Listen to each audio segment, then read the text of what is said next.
You mentioned that there was concern from educators and within the ministry. Is the shortening of the year not going to have an impact on the teaching and professional development? I'm sorry, I'm not understanding your question. If we're cutting some days out of the school year, will that have any impact on the teaching and professional development? The plan is to mitigate that potential. Let the Permanent Secretary, Mr. Warren Jones, speak to that more conclusively. Yes, well, the principals have determined that we would be looking at job-embedded professional development as opposed to where we were closing school for professional development. Yes, Carla. Just in layman's terms, because I'm kind of confused, if the MOU was supposed to be for all the other civil servants, 1 day per month, right? It would have been 12. I understand it's prorated because they're paid for 10 months. How do you get to 5? Yes, I'll let You Warren. know it's going to be asked. We're already in the middle of a fiscal year. September will represent the first month of the 6th month of the fiscal year. So there's only half a year left. And so the equivalent for the civil servants would be 7 days. And for the educators, prorated would be 5 days.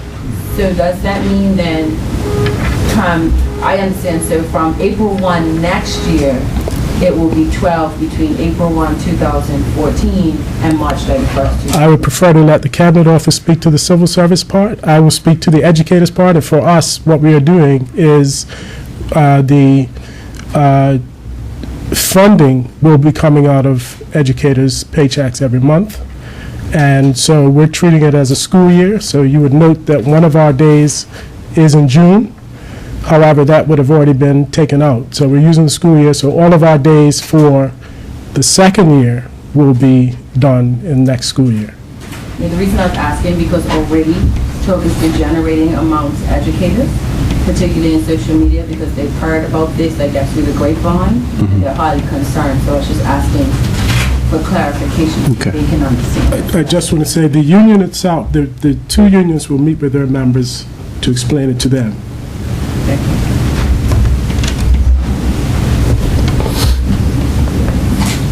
I have to ask again, with learning outcomes not being as high as they could be, I mean, is this like taking one for the team? But then how are we going to get better results if it's less students? I'm also the acting commissioner right now, so I can fill both roles. If you wonder, I'll keep coming forward. The Bermuda Trade Union Congress is all the unions have come together. And so the agreement that was reached was not between the Bermuda Union of Teachers or the BPSU, but with the Trade Union Congress. And as such, they're signed on, and we have to abide by the agreement. So there isn't an alternative. There weren't any exceptions. And so this was the best we deem we can get it done.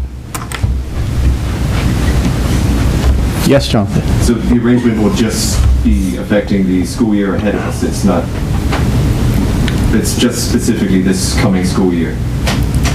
What we have described, yes. But it's half of the fiscal year.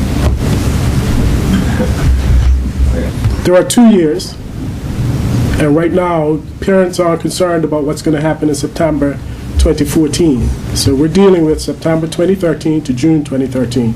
The same time we would normally communicate the calendar for the next school year is when we would start to talk about the next school year, which would be in March.